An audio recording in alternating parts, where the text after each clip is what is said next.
Good morning everyone. तो आज हम लोग पढ़ने जा रहे हैं reflection and reflection of light. That means कि ये 10th का टॉपिक से जो है चैप्टर नंबर 10 फिजिक्स है उसके बारे में हम लोग जानने जा रहे हैं। एंड 12th में भी हम लोग को रिफ्लेक्शन एंड रिफ्लेक्शन जो है ये पढ़ने हैं।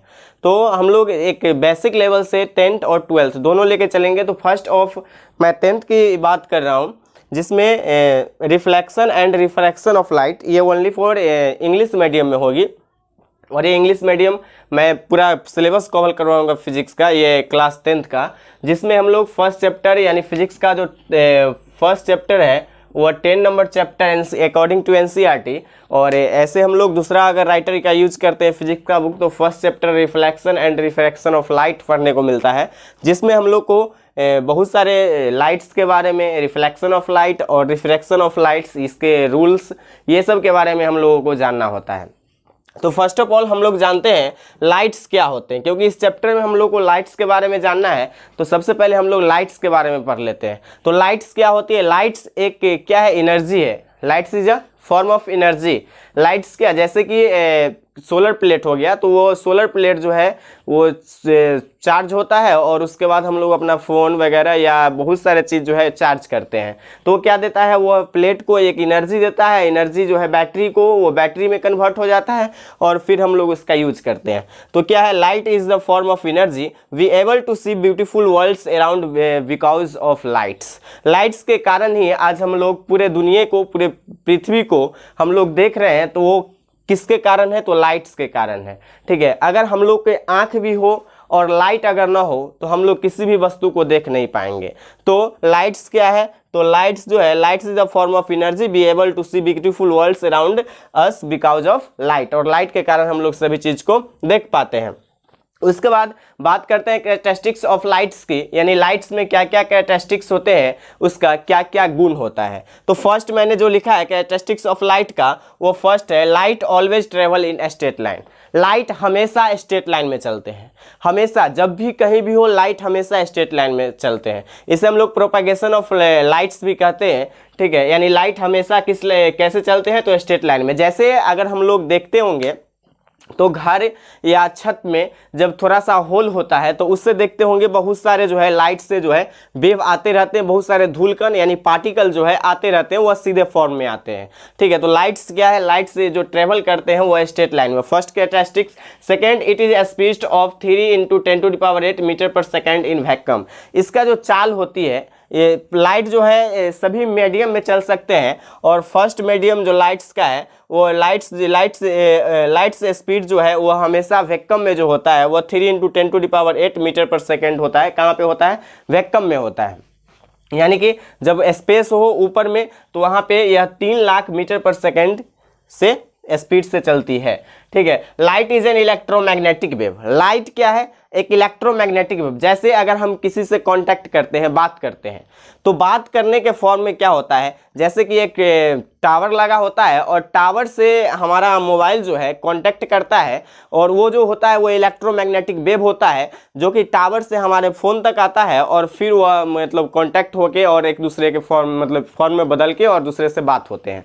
ठीक है, जैसे एक यहाँ पे हम लोग के पास एक टावर होते हैं, एक जहाँ से जो सोर्स जो हम लोग जहाँ से हम लोग जैसे यहाँ से कॉल किए, और एक अगला जो व्यक्ति होता है जिस पे कॉल धरा है वहाँ पे एक टावर होता है, और एक होता है पावर प्लांट्स जहाँ से मतलब इसको कॉन्टेक्ट किया है। तो जैसे इस फोन से गए टावर के पास, यह कौन ले गया? तो इलेक्ट्रोमैग्नेटिक वेव। और उसके बाद वह हमेशा देखे होंगे जो हमेशा रोड के किनारे में जो है फाइबर रहता है लगा हुआ, वो तार, और तार जो है यह पावर प्लांट से जुड़ा होता है, फिर यह यहाँ जुड़ता है और फिर यहाँ से इलेक्ट्रोमैग्नेटिक वेव जो है उसके मोबाइल तक जाता है और फिर क्या होता है? हम लोग एक दूसरे से कांटेक्ट कर पाते हैं। That is a electromagnetic wave. और इसकी भी चाल 3 × 10⁸ meter per second in vacuum में होती है।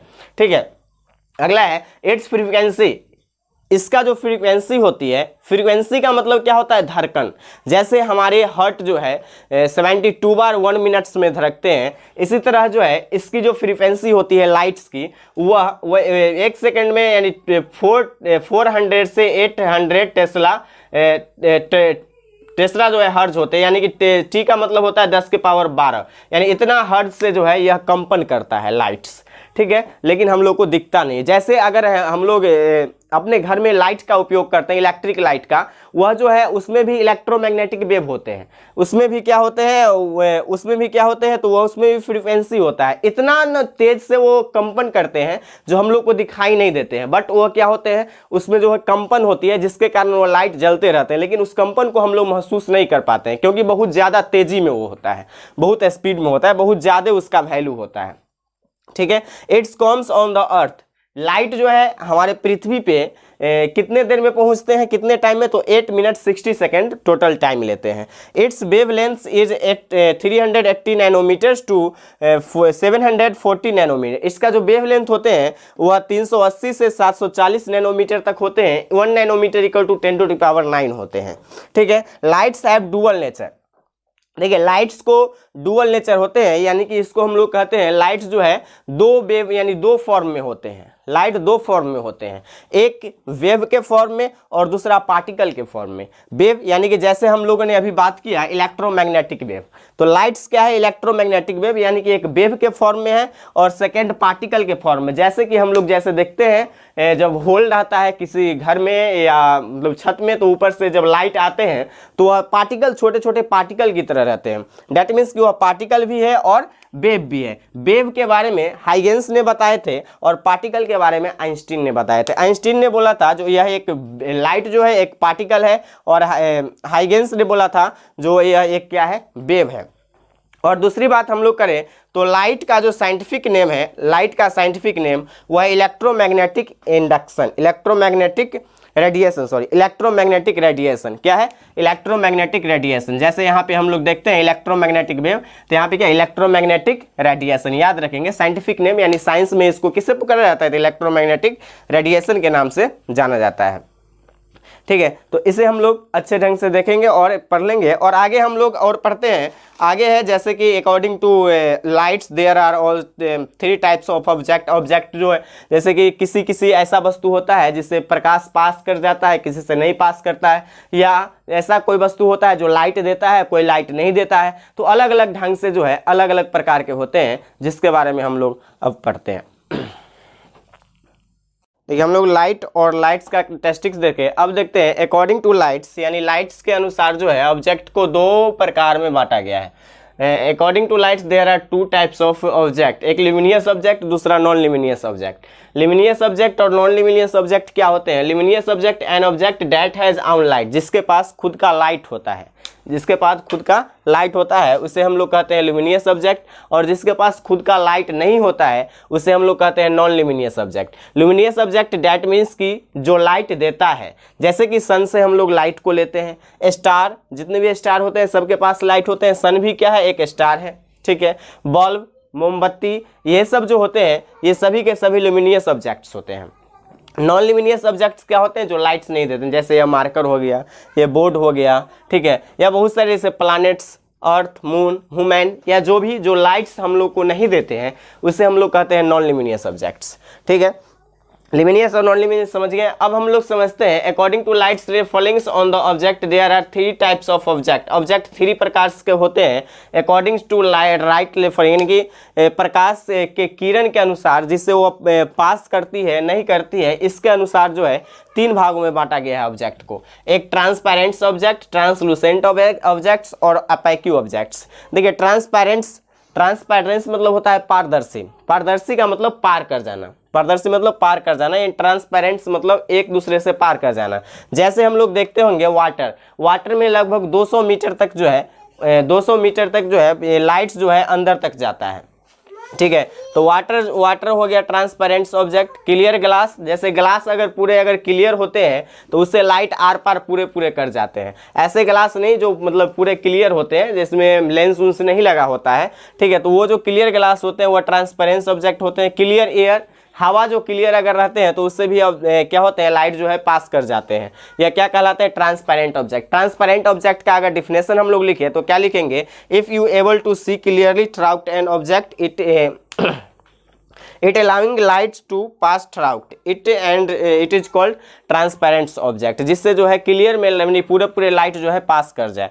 ठीक है, दूसरा है ट्रांसलूसेंट ऑब्जेक्ट। ट्रांसलूसेंट का मतलब होता है पारभासी। भासी का मतलब समझते हैं, मतलब कल्पना करना, यानी जिससे थोड़ा मोड़ा पास होता हो। जैसे आप एक बटर पेपर लेंगे, बटर पेपर मतलब जैसे कि आप लोग अगर कहीं पे खाना उना खाते हैं तो वहाँ पे एक पेपर दिया जाता है हाथ उथ पोंछने के लिए, तो अगर पेपर लेंगे तो उससे जो है थोड़ा मोड़ा लाइट पास होता है। जब आपने पेपर बुक का पेपर भी लेंगे तो उससे पूरे लाइट जो है पास नहीं हो पाता है, तो उस सब को हम लोग कहते हैं ट्रांसलूसेंट ऑब्जेक्ट। जैसे ग्राउंड ग्लास या ऑयल हो गया, इस सब से थोड़ा मोड़ा पास करते हैं और थोड़े मोड़े पास नहीं करते हैं, तो ये हो गया ट्रांसलूसेंट ऑब्जेक्ट। ऑपेक ऑब्जेक्ट जिससे थोड़ा भी पास नहीं करता हो, जैसे यह बोर्ड हो गया, वुडन डोर हो गया, वॉल बोर्ड्स, एल्युमिनियम etc, ये सब क्या होते हैं? ऑपेक्यू ऑब्जेक्ट होते हैं। तो आई होप ये सब समझ गए होंगे। आगे हम लोग देखते हैं रे के अनुसार, यानी किरण के अनुसार इसे अलग अलग भाग में बांटा गया है, इसे हम लोग पढ़ते हैं।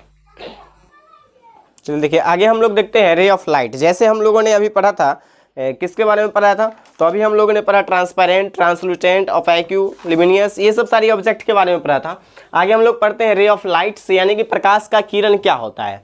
जैसे कि अगर प्रकाश कोई आता है, ठीक है, तो जैसे हम लोग अगर घर से स्कूल जाते हैं या कोचिंग जाते हैं, ट्यूशन जाते हैं, तो उसके लिए एक रास्ता होता है जिस रास्ता का प्रयोग करके हम लोग एक जगह से दूसरे जगह जाते हैं। उसी तरह लाइट का जो रास्ता होता है जिससे लाइट जो है क्या करता है? ट्रेवल करता है, उस रास्ता को रे ऑफ लाइट कहा जाता है। A line draw in a direction of propagation of light is called ray of light. Propagation का मतलब होता है लाइट जो है सीधी रेखा में गमन करती है, तो लाइट जो है सीधी रेखा में जिस लाइन पे चलती है उसे हम लोग कहते हैं रे ऑफ लाइट। रे ऑफ लाइट, ठीक है। अगर मान लीजिए बहुत सारा लाइट एक साथ चले तो उसे कहेंगे बीम ऑफ लाइट।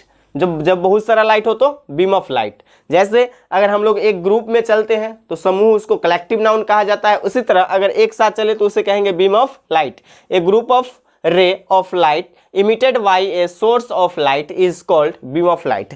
जब लाइट जो है बहुत सारे एक साथ अगर सोर्स से चलते हैं, एक ही स्रोत से चलते हैं, तो उसे हम लोग बीम ऑफ लाइट कहते हैं। According to beam of light, यानी बीम ऑफ लाइट के अनुसार इसे 3 भाग में बांटा गया है। जैसे आप लोग देखते होंगे लाइट जो है कभी कभी क्या होता है? पैरेलल रहते हैं, एक सोर्स उसे पैरेलल लाइट जाते हैं तो उसे कहते हैं पैरेलल बीम ऑफ लाइट। एक group of light ray parallel to each other. जब एक ग्रुप, लाइट का ग्रुप, हम लोग बात किसका कर रहे हैं? बीम ऑफ लाइट, यानी ग्रुप ऑफ लाइट, यानी जब लाइट का ग्रुप जो है अगर एक दूसरे के पैरेलल हो तो उसे कहेंगे पैरेलल बीम ऑफ लाइट। ठीक है, एक ऐसा होते हैं जो एक सोर्स होते हैं और वह डाइवर्जिंग, यानी कि बहुत सारे डायरेक्शन में क्या हो जाते हैं? वह बट जाते हैं। जैसे इसको हम लोग क्या कहेंगे? एक group of light ray spreading out from source of light is called divergent beam of lights. यानी कि जब कोई लाइट एक सोर्स से अगर अलग अलग डायरेक्शन में विभक्त हो जाती है, अलग अलग डायरेक्शन में बट जाती है, तो उसे हम लोग कहते हैं डाइवर्जेंस बीम ऑफ लाइट्स। ठीक है, एक है कन्वर्जेंस बीम ऑफ लाइट्स। तो कन्वर्जेंस बीम ऑफ लाइट को जानते हैं और उसके बाद हम लोग रिफ्लेक्शन ऑफ लाइट पढ़ेंगे। देखिए, तो ये हम नीचे जो है कट गया था डाइवर्जिंग बीम ऑफ लाइट, इसलिए यहाँ पे इसका फिगर बना दिए हैं। जब सोर्स एक हो और उसको अलग अलग क्या हो? विभक्त हो जाए, तो उसे हम लोग कहते हैं डाइवर्जेंस बीम ऑफ लाइट। और तीसरा जो है वह है कन्वर्जेंस ऑफ लाइट्स, यानी कन्वर्जेंस बीम कह सकते हैं या convergence beam of light. Convergence beam of lights क्या होते हैं?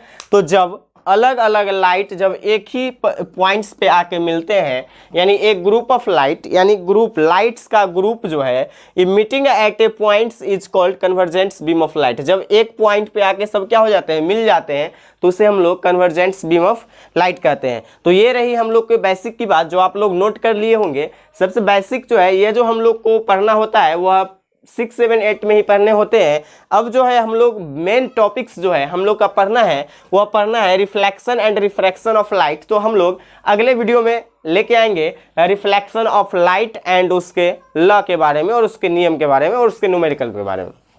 ठीक है, तो ये हम लोग को बेसिक जो है बेसिक खत्म हो गई फर्स्ट पार्ट। ये सेकेंड पार्ट में हम लोग पढ़ेंगे रिफ्लेक्शन ऑफ लाइट्स के बारे में। इसे आप लोग अच्छे से जरूर नोट कर लेंगे। Thank you.